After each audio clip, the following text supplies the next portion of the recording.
Mansi. Yes. Yes, sir. Yes. Very good afternoon, sir. A warm welcome.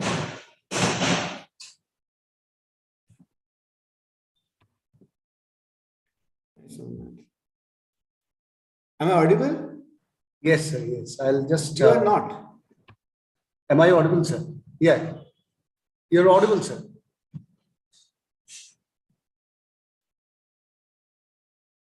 Hello, sir.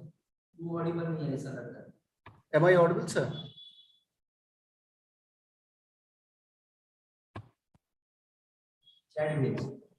Am I audible? Oh, I should be. Sir, am I audible? Yes, you are now. Yes. Must have, the volume must have gone a little. Yeah, my volume. Yes.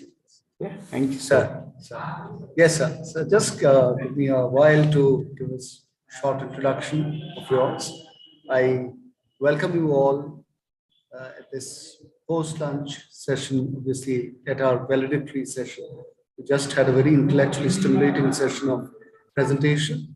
Now we are really privileged to have amongst us very, very esteemed Professor Neeraj Khadekar. Sir is in the School of Development, Azim Premji University, Bangalore, and he's been there since September 2022. We also know that he's a visiting fellow at Wilson College, University of Cambridge, United Kingdom. Is also an executive director, West Department of Tribal Development, Government of Maharashtra. He was there since April 2021 till November 2021. He is a professor of econometrics and voluntarily retired in the year 2021. He was also a director in the Department of Economics, University of Mumbai. At various levels, he had taught courses on microeconomics, basic econometrics, mathematical economics, growth, development and planning, and so on. Sir has conducted several training workshops for officers of the Reserve Bank of India, Ministry of Finance, Government of India, corporate executives, college teachers, students on statistics, econometrics, data visualization, and data-driven decision-making at the Department of Economics, University of Mumbai, as well as other academic and professional institutions across the country by invitation. So he's been into consulting the area of strategy for major corporate houses like Tan and Blanchett, Hindustan Unilever Limited, Maxis India. And his area of consulting has been analytics, market mix models, competition policy, and so on. He's been into various innovative courses designing process also, like diploma in community forest management for tribal communities implemented by the government of Maharashtra and tribal areas. He's also been into courses of in machine learning, market research, and analytics and experimental economics implemented by the University of Mumbai. In his multiple capacity as an administrative person, he had been the director, as I said, in the School of Economics and Public Policy, University of Mumbai, project coordinator of Center of Computational and Social Science, and various other things. So it's a staggering resume. I can go on. It will take a whole lot of time. So I must say that Sir has a huge socioeconomic group attachment or affiliations to all the socioeconomic group, and is published numerous articles and papers in referee journals. Sir, we are privileged to have you amidst us in our valedictory session of this one-day multidisciplinary international conference on contemporary trends in humanities and commerce, basics and social basic sciences, and charting sustainable development. So I welcome you once again, sir, and hand it over to you. Thank you, Deshmukh. And good afternoon, good evening, really, to all the audience. I'm extremely grateful to the IQAC Internal Quality Assurance Cell of M.L.Dahanukar College for organizing this conference and also giving me an opportunity to speak with all of you. I think the topic that we have chosen for this conference is contemporary trends in humanities and basic science, commerce, basic and applied sciences, and charting sustainable development. It's, I think, an extremely vast sweep, uh, and it's now very important that we actually keep our sweeps very vast, right? Why is that so? Because I think the problems that now are facing us as society, as a group of humans, are actually now becoming bigger and bigger and bigger in scale as the world gets more and more integrated. The size of the problems has become large, and the problems have also started to encompass much wider dimensions of of life related to what they would be, say, 30 or 40 or 50 years ago. We have seen that, for example, in the recent pandemic, right? The pandemic was an all-encompassing event, right? It was a huge, as big an event as it can be, right? And it hit everybody across the world. And everybody was involved. So if you really want to have a solution to the pandemic, it's not going to be one particular discipline which is going to evolve a solution, right? You need to look at these problems in an extremely multidisciplinary way because they are multidimensional, right? So we had not only doctors dealing with the pandemic, but also policymakers, economists, historians, a vast array of people who are looking at the whole phenomenon of pandemic.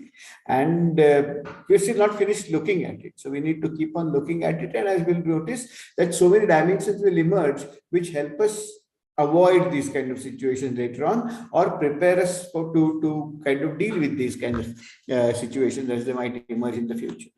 Other big problem that is facing us as a humanity is, as you know, climate change.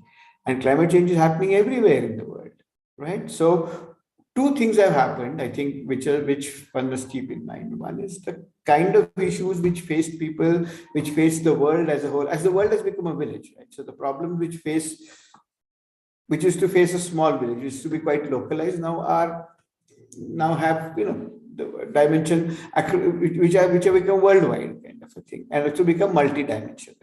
And therefore, it is important that we approach the problems that face us in a multidisciplinary, way, because they are multidimensional, right? And that is the reason I'm glad that we have organized a conference with such a wide sweep instead of focusing on very specific kind of topics. So narrow conferences will no longer really help because our focus can no longer be really narrow because the problems that we are facing as a society are increasingly bigger.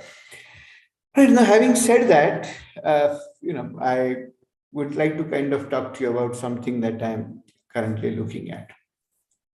Since this is about really charting sustainable development, all of you must be aware that there are, this set of sustainable development goals that the United Nations has set for the world, right? And we as an international community have agreed to kind of look at development in a sustainable way. And the first goal of sustainable development is poverty, right? Poverty. And the first three goals also encompass good health for everybody, right? So reduction in poverty, uh, one of the very important goals of one of the major objectives of the first goal, reduction of poverty, is to make sure that the number of people who are currently living in poverty go down by 50% till 2030, right? And then we have also health, right? So health and poverty are critical questions now which are facing all of us. Now, the problem is one particular aspect of ill health, which is plaguing countries like India, particularly, is the issue of childhood malnutrition. And childhood malnutrition, for instance, you'll be very surprised to know that when the National Family Health Survey data came out in India very recently, all of us know that every 5 years, the Ministry of, the Union government conducts a very detailed survey about people's health in the country, which is called the National Family Health Survey. And the recent National Family Health Survey is for 2019-20, which is called NFHS 5. And the district level data are there. You get very detailed profiles of the health status in this country. And one of the questions that is asked in this is, one of the things that this looks for is the extent of malnutrition. So it looks at the percentage of children who are malnourished in many different ways. Right now, we can think of ill health, malnourishment among children in many ways. One of them is whether the child is underweight for his or her age, whether the child is too short for his age, right? Whether the child is too thin for his or her age, or whether the child is anemic, and so on and so forth. The same has also been done for women, men, and so on. So if you look at the data, the NFHS 4 happened in 2015-16, 2014-15. NFHS 5 happened in 2015-19. There's a 5-year gap between the two. Can in this 5 years, the percentage of children in the country. Sir, just a second. Yeah. Sorry to interrupt. You wanted to share your presentation? Yeah, I'll share in a way. I'll share the screen. You'll share? Fine. Yeah. Sure. Okay. I'm just setting the context for what I'm doing. Sure. Okay. Right. So, the percentage of children who are malnourished, in the sense who are anemic, okay, under 6-year-olds in this country has gone from 55% to 67%. So 2/3 of children in the country now are actually anemic, right? And a very similar figure for women, right? So at the same time, there has been some decline in stunting, wasting, etc. But anemia among children seems to continue to be a very big way. And that's a big problem that we don't seem to be getting. So malnutrition among children is something that we are not getting our hands on. Right. So all of you know that India is growing fast as a country. Per capita incomes are going up. There has been a substantial poverty reduction in this country. For example, if you look at, the last data on poverty in this country is in 2012-13, but the United Nations has created a multi-dimensional poverty index. Right. So earlier we used to only look at poverty in terms of people's consumption expenditures. If you did not have so much money to spend, then you're considered to be poor. But now recently, increasingly people are saying that no, poverty is not only being not having enough money to get basic number of calories and so on, but you can have deprivations in multiple directions. So you might not have a good house to stay, for example. You might not have access to clean drinking water, for example. You might not have good health, for example, right? Okay, so all these dimensions come together to say what is called multi-dimensional poverty, right? Which is called MPI. And the United Nations brings out an MPI report every year. And interestingly, if you look at the MPIs, then the MPIs clearly show that poverty in India has declined, right? So access to health has increased, access to overall as a country, right? Access to shelter has increased, access to clean drinking water has increased, right? So if this has happened, why should malnutrition among children be so sticky, right? If overall in multiple poverty measured in multiple dimensions has come down. India's per capita incomes have risen, right? So we are, as a country, on an average, we are better off than what we were earlier. Why are we not being able to get a handle on malnutrition?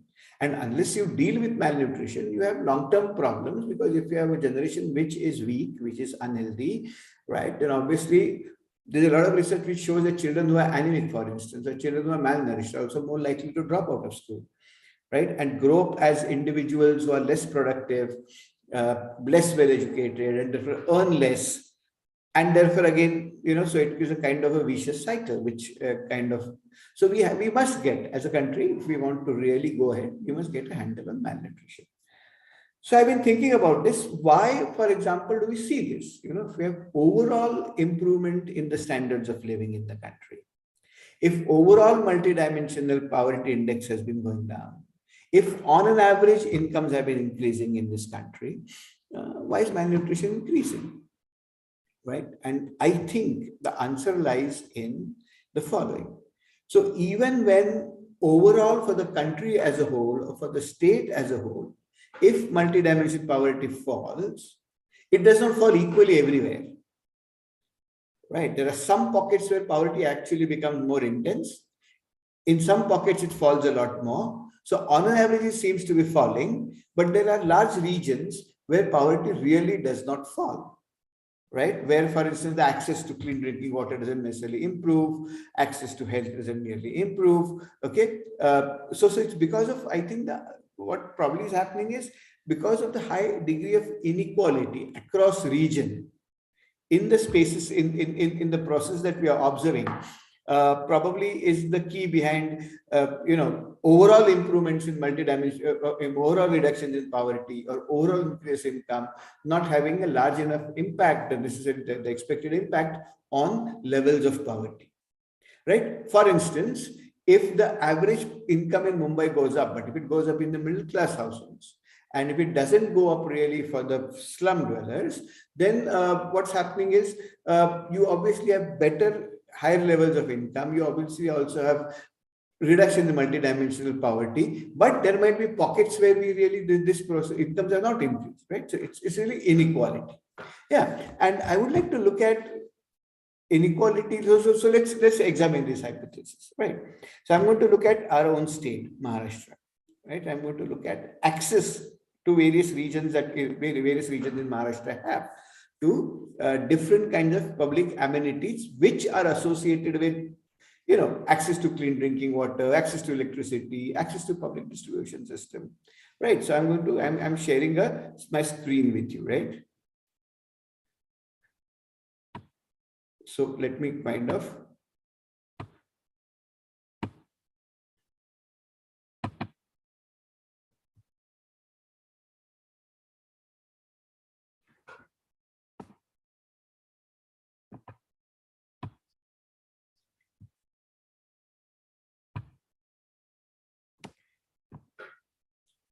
yeah, are you seeing the screen? Yes, sir. Right. So what we're trying to understand in this is that what is the what do you do with malnutrition, childhood malnutrition? Okay. So I'm going to skip the technical parts of this, right? Okay. This is all I'm using all publicly available data from various government sources, right? So let's skip all this, right? Because that's only relevant. I'll share the presentation with you. So all the things that you can read on your own, you can write. Okay. Now, if you look at where is malnutrition in Maharashtra, right? Okay. You clearly see that malnutrition is not a problem for the whole state, but actually, so basically, you see the dark blue area. That dark blue area is where malnutrition is the lowest, right? 102.21 and under 10.21. Now, what is 102.21? Basically, if you consider the state's average malnutrition is 100, then this region has on average only 2% more than the state's average, right? But as you come to as you move from the Western Maharashtra to Eastern Maharashtra, you see that malnutrition is, for example, in Eastern Maharashtra, the average malnutrition is about 12% higher than the states, right? Okay, in Marathwada, for example, regions of Marathwada, it's between 7% to 12% higher than the average in the state. So clearly, as you see, there is a certain geography of malnutrition, right? Childhood malnutrition. Malnutrition is not, it's not uniformly distributed across state, but when you say malnutrition in Maharashtra, you are really talking about malnutrition so you really need to say where. Right? For example, malnutrition is not really a problem for Western Maharashtra, right? Not such a big problem. Western Maharashtra seems to be a very large problem for Eastern Maharashtra, right? Okay. Also, if you look at, for example, poverty, right? Then poverty is also not really such a big issue in Southwestern Maharashtra, right? But as you go over from Southwestern Maharashtra, then poverty becomes, these are the percentage of people under poverty line, right? So as you go to Eastern Maharashtra, right, Vidarbha, Marathwada, you see that poverty deepens, right? So this clearly shows that there are massive inequalities, right? Now let's go to, we don't need this, right? We don't need this, right? So if you look at where is poverty clustered in Maharashtra, right? So what do you mean by clustering? Clustering is grouping together, right? And this is the map of tehsils of Maharashtra. And all the red tehsils are where all the high poverty levels are grouped together, right? The yellow tehsils are where tehsils with low poverty levels are grouped together. Right. The green tehsils are tehsils which have a higher than average incidence of poverty, but their neighbors are lower than average incidence of poverty. So there are islands of poverty in the larger regimes of prosperity. And the yellows you see are the other way around. So they are islands of low prosperity, surrounded by low poverty, surrounded by areas of high poverty. Right? You see, all the poverty in Maharashtra is really clustered in northern Maharashtra and Vidarbha. Right? So this is, for example, Nandurbar, this is Dharni, and this is all Gadchiroli, etc. Right? And then there is a more poverty in, can you tell me what this is? This is the ridge area of Maharashtra, the mountainous areas. If you come from Sahyadri, so if you come from the coast, if you cross over into the plains, then this is all the mountainous districts of Maharashtra, right? The Konkan part. Sir, and, yeah. Is it Vikramgarh Wada Jawar? Vikramgarh Wada Jawar is here. Here, okay, with red color. Yeah, so these are red, meaning red. These are high poverty surrounded by high poverty. Okay, sir. Yeah, but because we're looking at talukas, right? Okay. Well, these will be Zawali, Patan, those talukas of Maharashtra, right? And these are the two talukas of Maharashtra which are on the border of Karnataka, and they were saying we want to go to Karnataka, right? You remember those talukas, villages, 40 villages, right? In Sangli district. Sangli district, on the border of Sangli, and so there is poverty, right? So, and surrounding areas are not poor. So they have a vast ocean of, prosperity, relatively low poverty, right? And they are among the ones which are so their neighbors are all relatively poor, rich, right? The poverty is relatively low, and there's only two talukas. So clearly you see that there is a lot of speciality, right? Poverty is not uniform across the state, right? Even when say the Maharashtra is a relatively wealthy state, it doesn't mean that everybody in Maharashtra, every taluka in Maharashtra is uniformly wealthy, right? So there are pockets, right? Okay, now this is very interesting. If you look at children's health, the Anganwadis are very important for childhood malnutrition because children come to Anganwadis and they're looked after by Anganwadis, where their weights are measured, heights are measured, they're given nutritious food. If you look at, so these are red areas. The red areas are talukas in Maharashtra which have a higher than average availability of Anganwadis. And it's a whole region, right? And the yellow talukas are talukas which have lower than average incidence of availability of Anganwadis. And you see all those yellow talukas are again clustered together so this is Vidarbha, Marathwada, right? The green area is where there is a higher than average incident availability of Anganwadis surrounded by areas of low availability. And so this is Dharni Taluka, and that's where, because there is special attention paid by the government, the tribal area, you have a little bit availability of Anganwadis. Similarly here, this is a high level of, so this is again, so basically this is Nandurbar, and where the availability of Anganwadi is relatively lower compared, right? So basically you see that access to health is highly unequal, right? Access to health is highly unequal, right? Okay. So where is the scheduled caste population in Maharashtra? Still clustered around, Marathwada, Vidarbha. Similarly, is a tribal population. But I want you to look at this, right? Where is female literacy in Maharashtra? Right? So these are all, the female literacy matters for children's health. So there is this small area of western southern Maharashtra, female literacy relatively higher. And then there is another clustering which is in Vidarbha. This is because of a special program which was run. But again, you see that female literacy is not uniform across Maharashtra, right? Okay, so let's look at this. Right. So where are the banking correspondents available? Where is the access? Where is financial access of people? Right. You know that when you don't have a bank, you have a banking correspondent in the village, and that man is supposed to help you with banking activities. And if you have better financial access, then you clearly have better economic opportunities, and you're likely to have better health because you have better economic opportunities. You can see that access to banking correspondence in Maharashtra is again highly unequal. Yeah, the red areas are all high clustered together, right? Yellow areas are very low clustered together, right? Now, if you look at this, access to banks, for example, in Maharashtra, right? Again, you see high clustering. Access to ATMs in Maharashtra, high clustering, right? Access to internet in Maharashtra, high clustering, right? Which really means that access of people to banks, for example, financial inclusion in Maharashtra is highly unequal. Access to internet is highly unequal. Where are the talukas which have all-weather road connectivity, right? Again, you see clustering, right? Where are the public distribution system networks in Maharashtra? You again see the whole of Vidarbha with very little public distribution networks, right? These are all the red ones which are where the clustering is happening, right? These are Western Maharashtra, but these talukas probably don't, apart from one or two talukas here, general access low, but these are also relatively wealthy talukas. So not having PD doesn't really matter so much.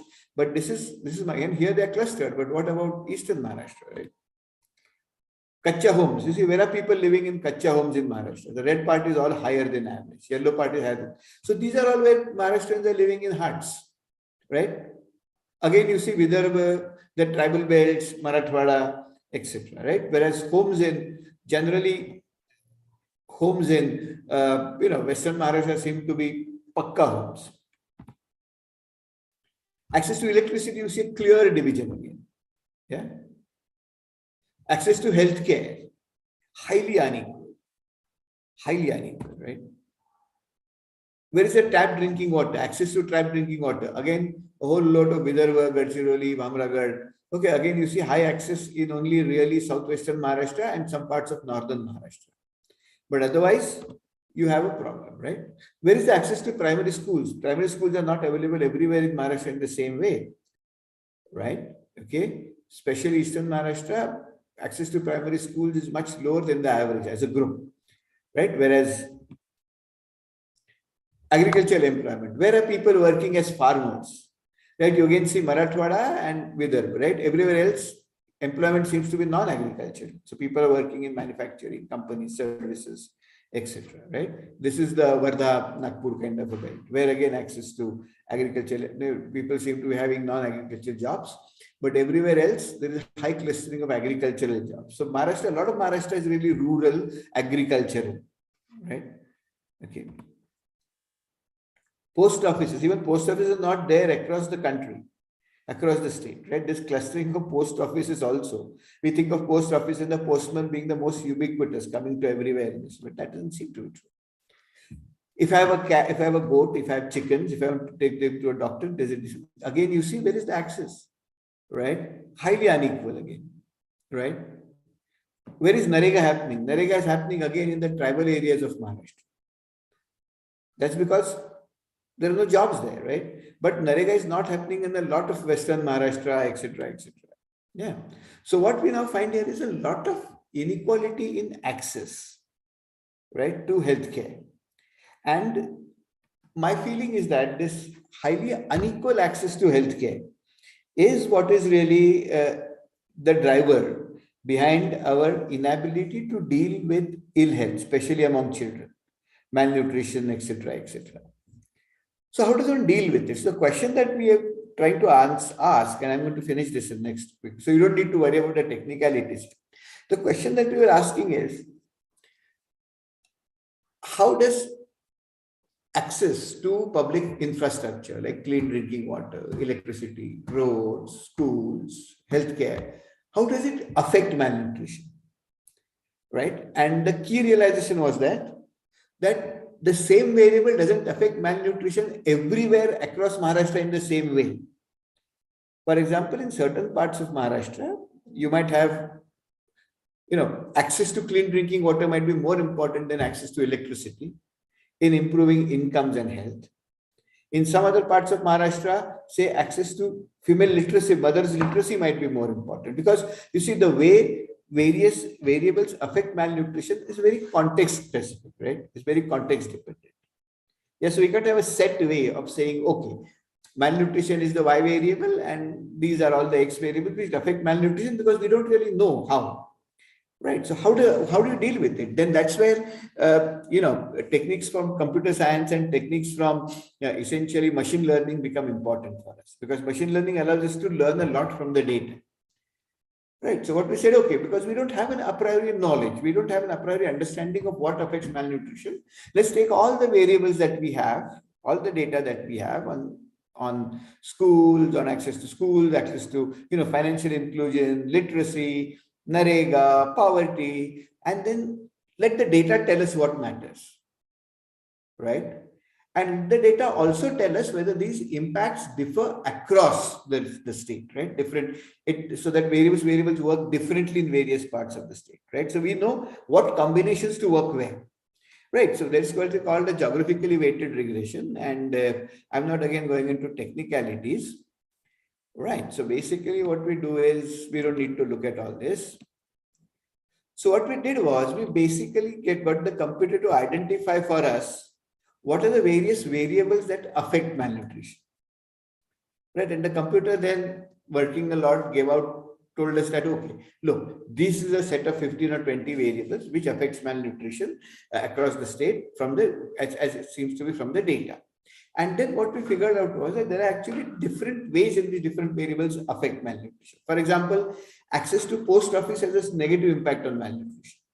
But the axis is very different, right? For example, the axis is the strongest in this dark blue part. The impact of access to post office is the darkest in this dark blue part, and is not really so strong in this mauve part, right? Okay, which means that post offices somehow, if you improve the access to malnutrition in this or to post office in this part, it will have a significantly larger impact. Seems to have a significantly larger negative association with malnutrition compared to eastern parts of Maharashtra, right? PDS, for example, rationing, right? Rationing, again, access to rationing everywhere reduces malnutrition, but it reduces more strongly here, right? Compared to eastern Maharashtra again, right? Access to electricity reduces malnutrition, yeah? But again, you see that there's a lot of variation across the state in the way it impacts, right? Access to health facilities, right? Again, there is a lot of diversity. And as you see, everywhere in eastern Maharashtra, the impacts are lower, right? If you go to Vidarbha, Marathwada, the impact of public policy, the same will be reducing malnutrition goes down. Yeah, poverty, for example, poverty raises malnutrition, right?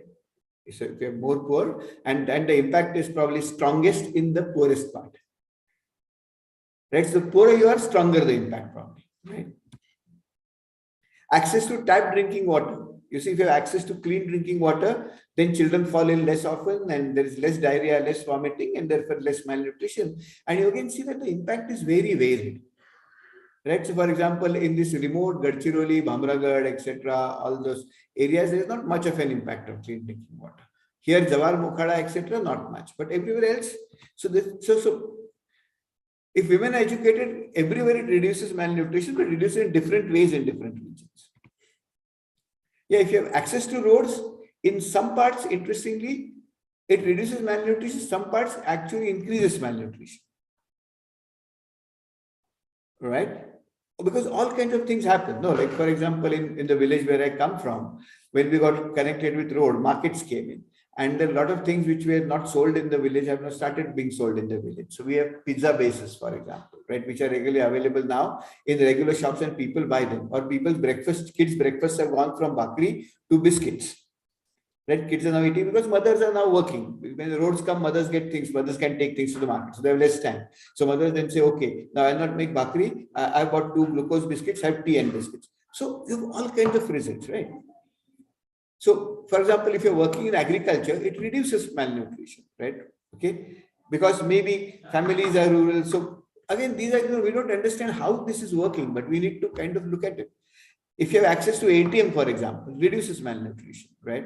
Banks, okay, access to banks reduces malnutrition, right? So the point that I'm trying to make on this is, right, okay, the story that I'm trying to tell is that we don't even know, right, what causes malnutrition, and we don't even know how these factors work differently across different regions. But we now have the power of computing with us. We now have the data. We have a lot of taluka level, village level data now. We have, for example, if you look at the Mission Antyodaya 2020, the government of India, it will give you malnutrition data, access to all the various data for every single village in the country. Right? So if you have that kind of a data, it now has increased the granularity of our information. And then we can look at these context dependencies, context specific kind of questions, area specific kind of, because then this will help us to actually devise policy in a more nuanced fashion. Right. So what this is saying is that you cannot have a malnutrition policy which works, which is common across the state or across the region. For different talukas, different regions, you'll have to plan differently. Okay, so when you make your district development plans, when you make your Gram Panchayat development plans, right, all these plans will have to take into account the fact that different factors affect malnutrition in different ways in different regions. Yeah, so for most of our things, we can ask these kind of questions, right? Okay, so and this we understand these questions will not be able to design a policy, no? Because what is clearly saying is the same policy going to work everywhere, right? So what is really necessary is to work more closely with available data, available computing technologies now, right? Okay, in a very multidisciplinary way to be able to answer the big questions which are facing us as society. Right, so what is he saying? In this project, I have worked collaboratively with computer scientists because this computation that's happening is very huge, right? Okay, it takes 3 or 4 days across many computers to get an analysis for 640,000 villages in Maharashtra. It's a huge computing exercise. So we have to work together. A lot of other people have to work together. For example, I don't really know why access to healthcare is having a different impact across different regions. So administrators have to put their head together. Doctors have to put their head together. People across disciplines have to put their head together to solve these kinds of bigger problems. Right? I think that is the way now to go. It's going to be collaborative. It's going to be very data driven. It's going to be very computation driven and with a continuous interface with users. Like for instance, here I've got, like if I look at this, for example, if I look at this, right? It says if you don't have proper drainage in your village, then it increases malnutrition. Right. Then I know that certain parts of Maharashtra, like Gadchiroli, for example, remote parts don't really have drainage. So I need to sit with bureaucrats. I need to work with the tribal development department. I need to look at the project officers in Bamragad to see why is there not enough drainage, right? What is the exact relationship? So we need to kind of, it becomes a much larger exercise, right? And so our problems are no longer disciplinary problems. They're not problems which narrow specialized is going to solve. Right? It's going to be, the need is going to be working across disciplines to solve the bigger problems. And as a result, because this is how I think the world is going to move forward, I was very happy that we have a multidisciplinary conference, yeah, of people from various disciplines and spanning a very broad spectrum. I'm sure you people have looked at many different critical problems which face us, right? This conference has enabled you to put your heads together to kind of see how we can actually deal with bigger problems, right? So if you could have met friends across disciplines, start wondering about the big problems that are before us, right? Be it climate change, be it ill health, right? Be it pandemics, be it urbanization, right? These are the big problems, right? Okay, poverty. And then see how you can put your heads together, how you can come together to solve the bigger problems I know that we have all conferences and we have our APIs to make up and, all those kinds are there, right? And we have to do what we have to do because if the UGC wants us to do something, we do it. But that should not be the end of it. Right? The real focus should be on solving bigger problems, at least thinking about it. Right? Thinking about it, getting your heads together and collaboratively working together towards these bigger problems, right? That is what I really had to say for today. Again, let me close with, thanks to the organizers for organizing this and also giving me an opportunity to speak to all of you. I would have very much liked to be in person with you, but nowadays, increasingly we are all meeting online. Meeting in person is a very different kind of a feel to it. Very interesting, right? I'll close with some interesting finding that we have had. Right, I've just come through a presentation on labor nakas. Right, I'm sure you know what labor nakas are. Right, they are places in the city where all the unorganized sector workers come in the morning. Right, and when they come in the morning, then people come and take them away, right, for work. So the question that we were exploring is now, and it is this especially was a study in Nagpur. So unorganized sector labor nakas are facing two problems there. One problem is lack of space, because increasingly with urban space becoming, and there are 500,000 workers to stand together, merely that place is not there. And secondly, the question was, you see, temperatures in Nagpur will now start getting very high. So even if you come at some labor naka at 8 o'clock, imagine standing in the sun in Nagpur in March or April till about 10 o'clock or 11 o'clock looking for work, right? When the temperatures go to 40, 45 degrees. So the question that I was asking and we were wondering about is, in the age of WhatsApp, why do workers come together to find the contract, right? Why don't contractors make a WhatsApp group and then send messages to workers and say, okay, this is where work is, right? And we then found that there are great advantages to face-to-face interaction for workers. There's a lot of information exchange that happens. A lot of new opportunities people get to know just from the chat, just from sitting in one place for 2-3 hours, right? Young workers who are new, right? Apprentices get to know a lot of trade secrets, a lot of skills. So there's a lot of personal exchange of knowledge, information, and capacity building, which does not happen in the digital world. And that is why, despite the heat, despite the trouble, people actually come together. Right. So I think conferences also need to come together, get people together so that they can actually meet each other, chat in an informal way, right? Exchange information, exchange notes. So I hope at some point that really becomes possible. Nevertheless, even meeting online like this is a pleasure. So I must thank the college for giving me this opportunity. With this, I wish you all the best. Thank you so much. Thank you immensely, sir, for your presence, and what an illuminating session it was. The way you covered across the entire whole dynamics of malnutrition and other elements, which is eating up the vitals of society, is highly, and most importantly, the factual presentation of data, which place things in front of us, very crucial. Thank you immensely, sir, for this illuminating session. And I would like to request you to just wait for a while for a few questions that we've got. Sure. I'll be happy to take them. Yeah, sir. Just a second. Yes, thank you, Neeraj sir. Within a few minutes, you highlighted with inequality in Maharashtra. My question is regarding female literacy. What I observed that in Nandurbar, the female literacy rate is very much high. So any remark on it from your side? The reason is clustered, it's high because Nandurbar is an aspirational district, right? The talukas, and in aspirational districts like Nandurbar or Amravati, in Gadchiroli, the state has put in special efforts for pushing girls' literacy. Right. So that is the reason, that's probably the reason why those show up as better in female literacy.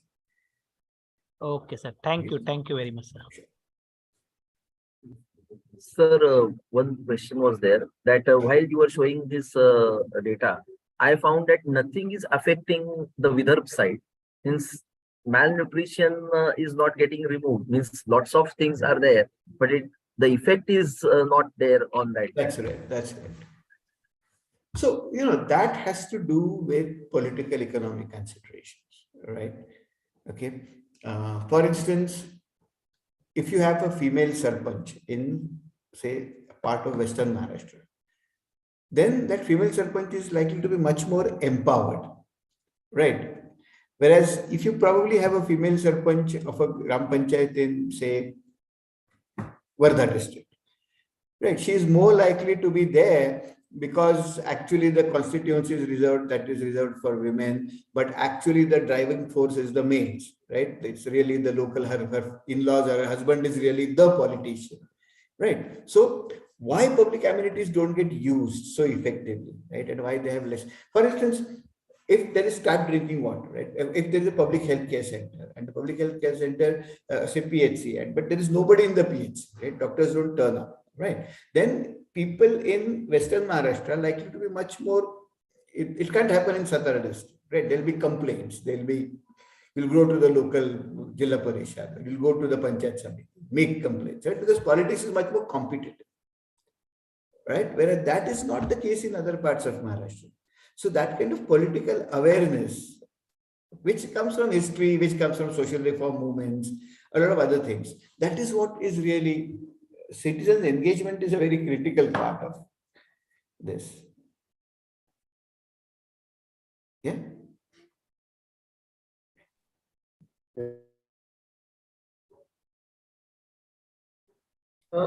So there is another point which has been raised on in terms of Manrega. It has been seen that it has done quite a bit of contribution to poverty alleviation. Yeah. However, there is some abrupt dealing with it. Some abrupt dealing with it. It's not going down in certain political measurement that has taken place with reference to that. The way it has addressed issues earlier, it is not succeeding that way. Is there, how do you look at this? So I think there are two, three things, right? One is, by and large, Narega has multiple impacts, right? And it's been shown to reduce malnutrition. It's been shown to increase the school, children going to school. More children go to school in areas where there is work from Narega. It reduces because there is now less of a migration and kids dropping out and so on and so forth. So that work is there. But two things I think there are two critical problems, and I think those problems are becoming one. One is the delay in payments, right? Okay, the massive delay in the payment to Narega wages, right? So that's one thing, right? Secondly, what happens is the Tahsildar is a very critical cog in the implementation of Narega at the ground level, at the Taluka level. And unless the Tahsildar is empowered, but if you look at the Narega Act, then there is no particular responsibility or onus on the Tahsildar, right? It's all goes to the collector and all those kinds of things. So unless the Tahsildars are really made to work together on this, and if that is the delays in payment are redressed, and a lot of operational issues need to be sorted out. Like for instance, one great thing that Narega, there is something called skilled payments, where people can actually be under Narega, people can actually build sheds, cow sheds on their farm, dig their own farm ponds, right? And they can be paid to do that, plant trees, right? Okay, on, for example, their village, their farm boundaries, etc. But the payments for these, there's a particular problem, because the payments for example, I want to build a shed under Narega at my farm, right, cow shed, and I want to get cement. Now the Narega will pay me after I produce the bill for the cement. I'm going to be a 2 year, 6 months, 8 months, 1 year, 2 year delay. Now, if I go to the local shopkeeper and say, I want, say, 10 bags of cement and I will pay you when Narega pays me, he's not going to believe me, because the money is going to come 2 years later. It's going to come to my account. And once my shed is built, there is no reason why I'll be paying him. Right? So because of all these operational issues, Narega has been hobbled.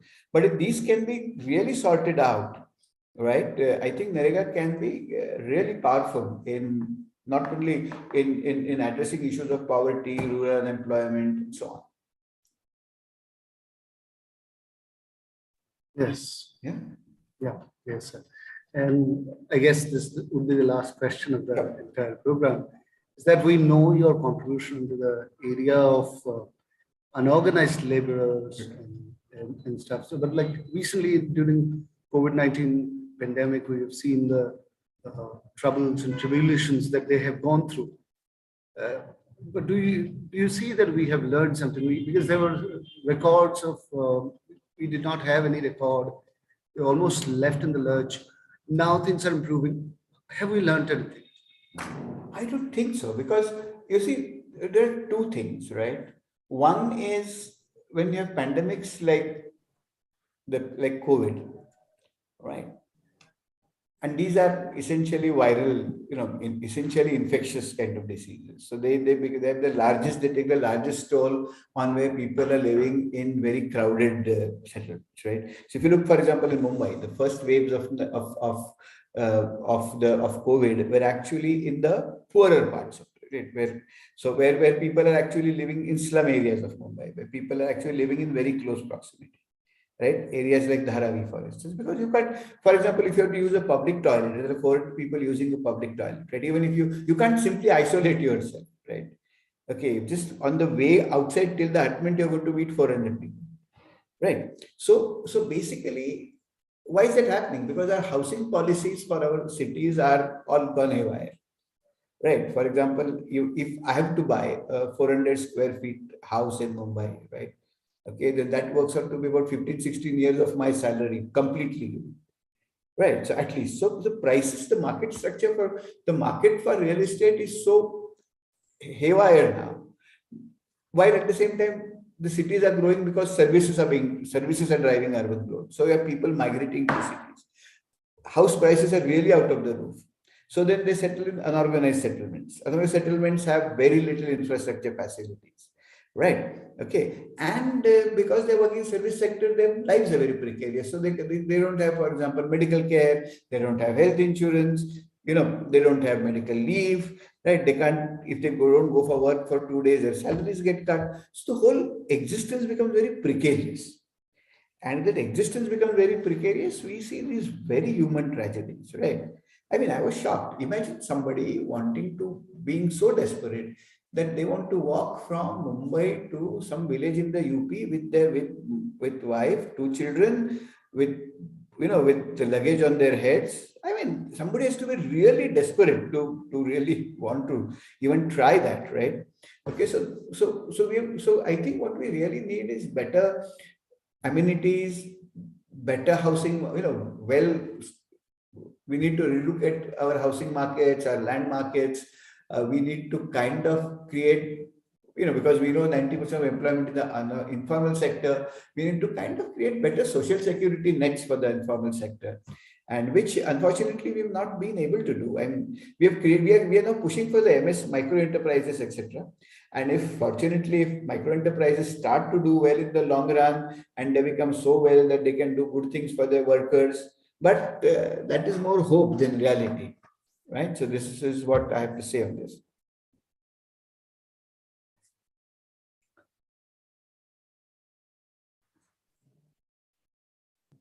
Yeah. Yeah. Sure. Yeah.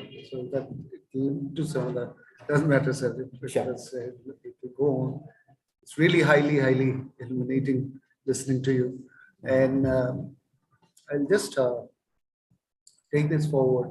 I think as I was conversing with you, and I said that we had a presentation session, so we would just have a short announcement of the winner. We are extremely privileged to have Dr. Vijay Narkhede also with us, who would be doing the honor of announcing, if you kindly permit, sir. Over to you, Dr. Vijay, sir. Sir, you're on mute, I believe, Kalyan.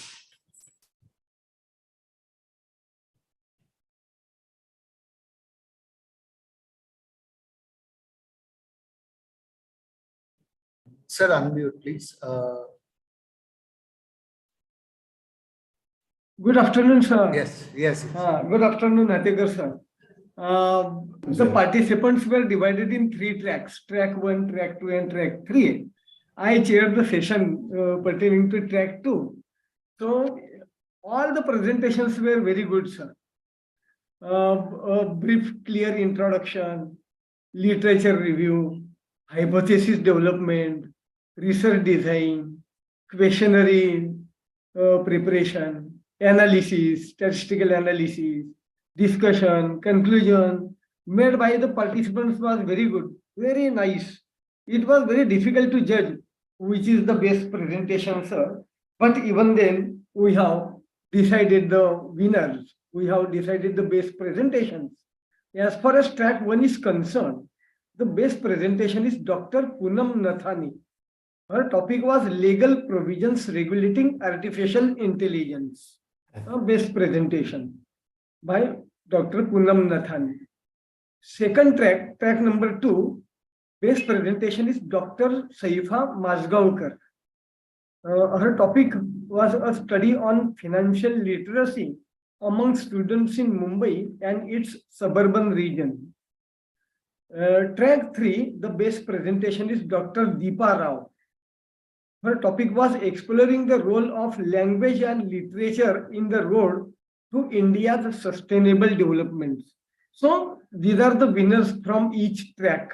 Dr. Poonam Nathani from first track, second Dr. Saifa Mazgaonkar, and third is Dr. Deepa Rao. I congratulate all the winners and I congratulate the organizers of this conference. Thank you, sir. Jai Hind, Jai Maharashtra. Thank you, Mr. Thank you, Mr. Thank you so much. I just request you all to wait for a formal extension of a formal proposal for thanks. So it is an immense, I think it's a great privilege that I extend and propose a vote of thanks on behalf of Parle Tilak Vidyalaya Association's M.L.Dahanukar College of Commerce. I, Somnath Ramendra Deshmukh here from Department of English, one of the conveners of the program, extend my heartfelt gratitude to all those who have made this international conference possible ever since the time of its inception, the thought process that began. In the beginning, we have said how it was sort of shaped up to this state. So I express my gratitude to the management of our parent body, Parle Tilak Vidyalaya Association, for granting us the permission to conduct this webinar, which they always encourage. Our extreme gratitude to our principal, sir, Dr. D.M. Doke, who had been with us through the process, our IQAC coordinator and our vice principal, Srimati Chandana Chakraborty, who had offered the basic theme of this entire process, which we just presented. And we've got overwhelming response all through from across the country for this in terms of paper presentation, in terms of papers and overall participation. So I'm extremely grateful to all our resource persons for sharing their insights on all the significant issues of sustainability, looking at it from various dimensions of language, literature, and environmental aspects, then artificial intelligence, and also from the aspect of economics, which you have heard from Dr.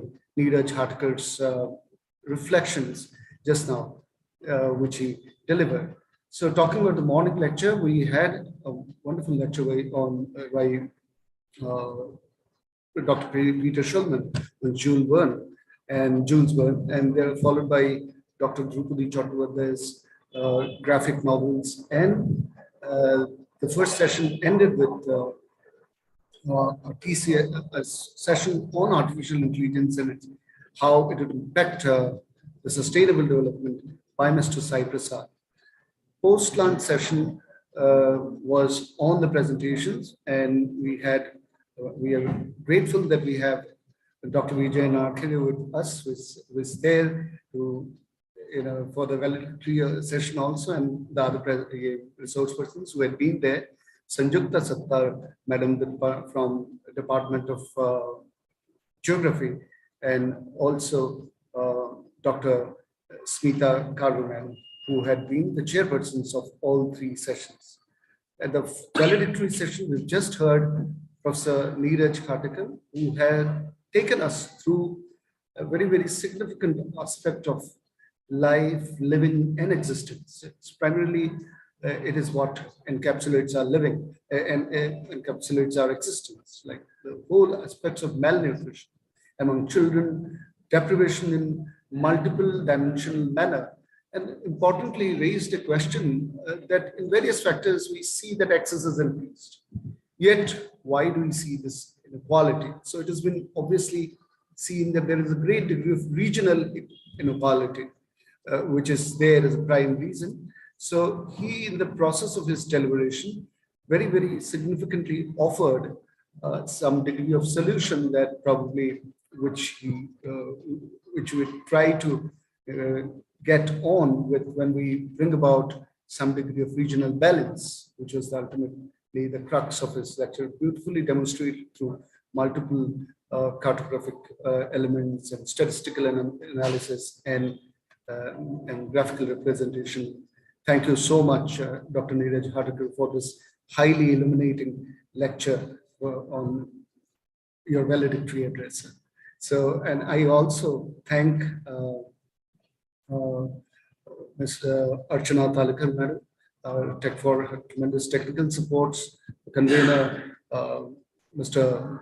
Swapnil Shenvi, Jeevan sir, who had been into the technical support, and my our entire team that we have come together, right from Sachin Joshi sir and Mansi, madam, thereafter Rakesh, P.C. sir, Suraj Raut sir, so and Shudon Atavale sir, and all of us put together, we could bring it out. And definitely, as Chandrama would say, it is never going to be a successful event unless we get a tremendous response that you've got from all across the nation in terms of papers, UGC, which is published, which will be published in UGC Care, even in Scopus journals. So thank you immensely for your contribution, and I would request you all to be in touch with us in the month of March. We have another conference happening, so please stay tuned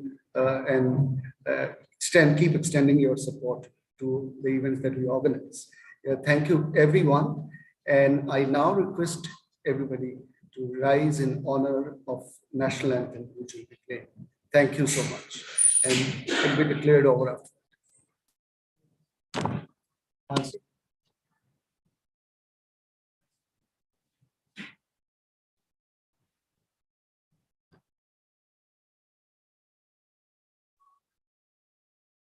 Friends, please rise in honor of the national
Thank you, sir.